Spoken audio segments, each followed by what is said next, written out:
Waalaikumsalam warahmatullahi wabarakatuh. Gimana? Sehat kalian? Alhamdulillah. Jadi sebelum kita mulai pelajaran, kita doa dulu. Silakan untuk ketua kelas langsung pimpin doanya. Bismillahirrahmanirrahim. Allahumma akhrijna min sulumatil wahmi wa akrimna binuril fahmi waftah alaina bima'rifatil ilmi wa hassin ahlaqana bil ilmi wa sahil lana abwaba fadlika wansur alaina min hazaini rahmatika ya arhamar rahimin. Wa sallallahu ala sayyidina Muhammadin wa ala alihi wa sahbihi ajma'in. Subhana rabbika rabbil izzati amma yasifun wa salamun alal mursalin walhamdulillahi rabbil alamin. Al-Fatihah. Baik, langsung saja saya absen dulu ya. Yang untuk kalian, Anissa, Arniwati, Hairi Alfiana, Nabila Cahya, Nurul Humairo, Risma Afsani, Titi Ulpa, Ziana Rasmita, sama Ziatun Ihwatika ya. Hadir semuanya? Oh, hadir. Jadi sebelum kita masuk ke materi, jadi perlu kalian ketahui materi hari ini yaitu tentang persamaan dasar akuntansi. Sekarang saya bakalan bagikan kalian materi 1/3. Biar kalian sedikit untuk refresh lagi tentang materi yang kemarin. Silakan.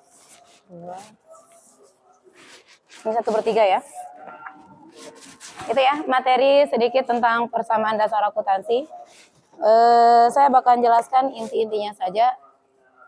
Terkait masalah persamaan dasar akuntansi, kalian masih ingat apa enggak? Masih. Apa-apa yang kalian pahami tentang persamaan dasar akuntansi? Laporan keuangan yang ditulis supaya perusahaan itu tahu perusahaannya lagi untung atau tidak. Bisa. Apa lagi? Memberikan informasi. Memberikan informasi, boleh. Apa lagi tentang akuntansi? Evaluasi perusahaan. Oke, evaluasi perusahaan apa lagi? Jadi ketika kita berbicara masalah persamaan dasar akuntansi, otomatis kalian sudah tahu rumusnya? Tahu. Oke, apa rumusnya? Aset cadangan kewajiban plus modal. Ketika kita lihat dari rumusnya saja, aset sama dengan kewajiban ditambah dengan modal. Otomatis segala laporan yang ada di perusahaan yang menunjukkan ketika posisi harta itu bakalan sama jumlahnya dengan kewajiban ditambah modal. Ada yang tahu tentang harta? Apa? Oke, yang dikatakan aset atau harta semua yang dimiliki perusahaan yang dapat dinilai dengan uang.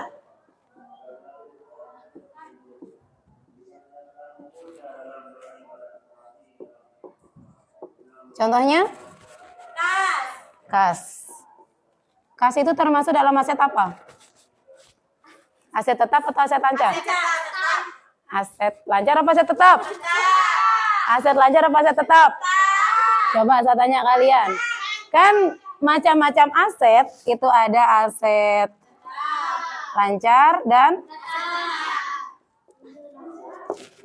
coba satu orang angkat tangannya. Perbedaan antara aset lancar dan aset tetap. Oke, apa? Aset lancar itu yang nilai tunasnya kurang dari 1 tahun, kalau yang itu yang lebih dari 1 tahun. Otomatis tadi ketika kita berbicara kas, dia masuk aset lancar apa aset tetap? Aset lancar. Siapa bilang tetap tadi? Jadi begini, kalian harus pahami ketika kita berbicara masalah aset lancar atau aset tetap, aset lancar itu semua harta yang dimiliki perusahaan yang bisa digunakannya itu kurang dari 1 tahun. Kalau aset tetap lebih. Ini misalkan kas, piutang, perlengkapan. Kalau aset tetap ada gedung, dan lain-lain. Paham kalian sekarang tentang harta? Paham. Lanjut. Yang kedua ada namanya? Kewajiban. Kata lain kewajiban apa? Apa makanya satu kewajiban? Kewajiban sama dengan? Kalian punya hutang? Enggak, saya kira kalian punya hutang juga. Jadi gini, ketika kita berbicara kewajiban, otomatis kalau ada yang tahu penjelasannya enggak secara ringkas saja? Suatu kewajiban perusahaan akibat transaksi masa lalu yang belum diselesaikan. Bisa. Jadi kalau kita berbicara masalah kewajiban, otomatis kewajiban suatu perusahaan kepada orang lain akibat transaksi di masa lalu. Hutang itu ada berapa macamnya? 2. Ya, yang lancar. Hutang lancar sama jangka. Nggak ada istilah hutang tetap. Kalau hutang tetap dia nggak bakalan bisa diselesaikan sama sekali. Jadi hutang itu ada hutang lancar, ada hutang jangka panjang. Hutang lancar itu dilunasi kurang 1 tahun. Kalau hutang jangka panjang lebih. Oke, so yang terakhir ada namanya? Tahu namanya modal? Seluruh kekayaan milik perusahaan. Oke. Seluruh kekayaan milik perusahaan bisa. Itu ya. Oke, tadi sudah saya jelasin terkait masalah komponen-komponen yang ada di dalam rumus persamaan dasar. Oke, selanjutnya ada di sana manfaat apa? Manfaat persamaan dasar akuntansi. Salah satunya apa? Nah, kenapa dikatakan dapat digunakan sebagai sumber catatan? Kalian punya perusahaan apa enggak? Misalkan kalau suatu saat kalian punya perusahaan, ada orang yang butuh tentang informasi di perusahaan kalian, ada pencatatan jelas. Ketika dia ada pencatatannya, otomatis kalian gampang tinggal kasih mereka tentang keadaan perusahaan kalian saat ini. Yang kedua tentang apa? Referensi dalam penyelesaian kesalahan. Nah, kenapa dikatakan seperti itu? Soalnya nanti di akhir periode atau di akhir tahun, biasanya kalian bakalan cek, oh saldo perusahaan saya berapa sampai saat ini. Sehingga kita bisa cek dengan adanya persamaan dasar akuntansi. Apalagi yang terakhir alat koreksi saldo. Alat koreksi saldo hampir sama dengan sebagai untuk apa tadi? Referensi pemeriksaan saldo. Selanjutnya kita langsung aja ke rumus ya. Kita bakalan perhitungan mulai hari ini. Nah, di sini ada perhitungan persamaan dasar akuntansi. Di sini saya tulis ulang rumusnya ya. Harta sama dengan hutang plus modal.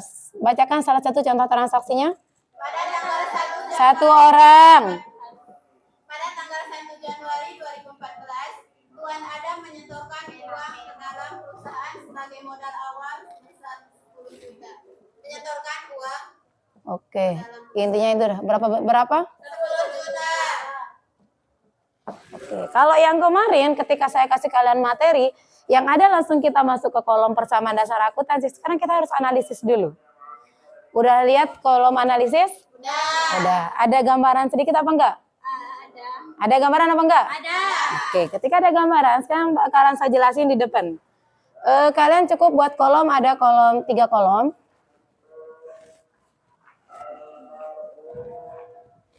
Oke. Ada kolom sesuai dengan yang ada di transaksi ya. Ada kolom perubahan. Yang terakhir kolom apa? Yang pertama di sini dalam bentuk. Terus selanjutnya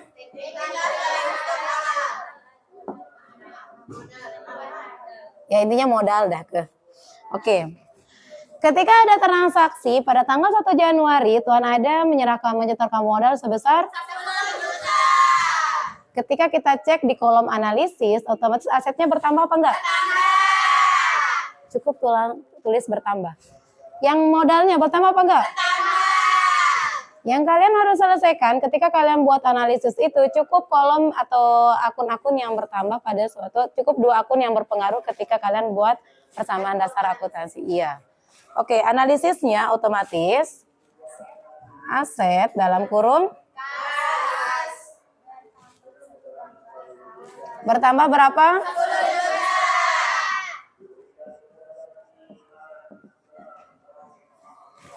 Dan apa lagi?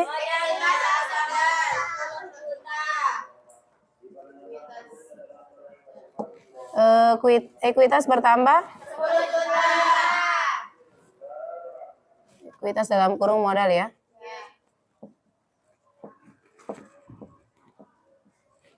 Oke, udah selesai. Ketika kalian sudah selesai menganalisis, kita lanjut ke persamaan. Masih ingat perhitungannya? Insya Allah ya. Oke, persamaan dasar akuntansi seperti biasa ada kolom. Terus? Aset. Liabilitas. Terus?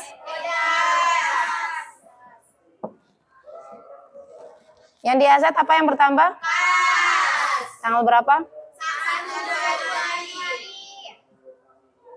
Oke, berapa bertambah? Terus apa lagi? Modal bertambah. Sehingga ketika kalian cek sesuai dengan rumus yang ada persamaan dasar akuntansi, harta sama dengan hutang plus modal, hartanya berapa? 10 juta. Liabilitas ditambah ekuitas berapa? 10 juta. Udah balance apa enggak? Balance. Nah, itu ya. Itu yang bakalan saya jelaskan hari ini. Udah paham kalian? Sudah. Oke, ketika mungkin cukup untuk materinya yang saya cuma menyampaikan intinya saja, tapi silakan ada yang mau bertanya dulu. Apa? Bisa nggak usah kita analisis, langsung kita hitung persamaan dasar akuntansi? Untuk yang hari ini yang saya kasih materi harus dianalisis dulu, baru kita masukkan ke persamaan dasar akuntansinya. Biar kalian tahu otomatis ini yang bertambah sebelumnya, ini yang berkurang. Paham kalian?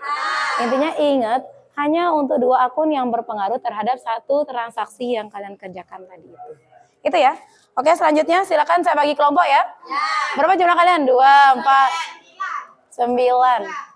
Sama-sama 3 jadinya. Oke, saya acak ya. Ini ya. Saya pakai absen aja ya. Kenapa istighfar? Enggak apa-apa, enggak boleh istighfar. Iya. Tunggu dulu. Kelompok pertama langsung sekarang pindahin mejanya ya, pakai meja buat kelompok. Di tempat kelompok 1, kelompok 2, kelompok 3. Itu ya. Kelompok pertama Anissa, Hairi Alpiana, sama Ziana Rasmita. Itu kelompok pertama. Kelompok kedua Titi Ulpa, Nurul Humairo, sama Risma Afsani.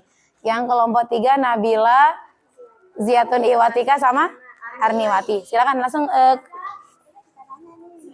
apa? Kan dia beli peralatan secara tunai, kenapa nggak beli di sini? Yang apa? Oh ya, tinggal dianu aja ya, tinggal dikurangi aja. Asetnya berkurang. Sesuaikan dah pokoknya, saya lupa terus deh. Gitu ya.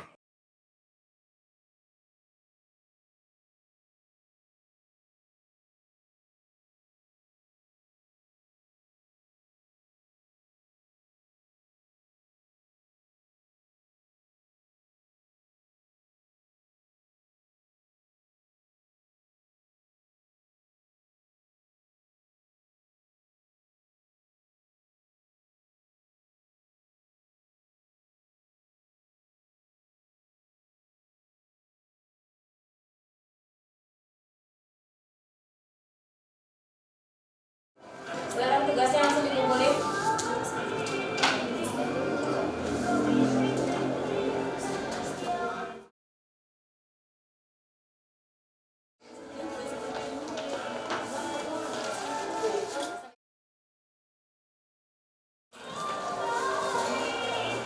Ayo Nisa, tinggal bawa bukunya tuh. Baik. Terima kasih untuk hari ini. Semoga apa yang disampaikan bisa kalian pahami.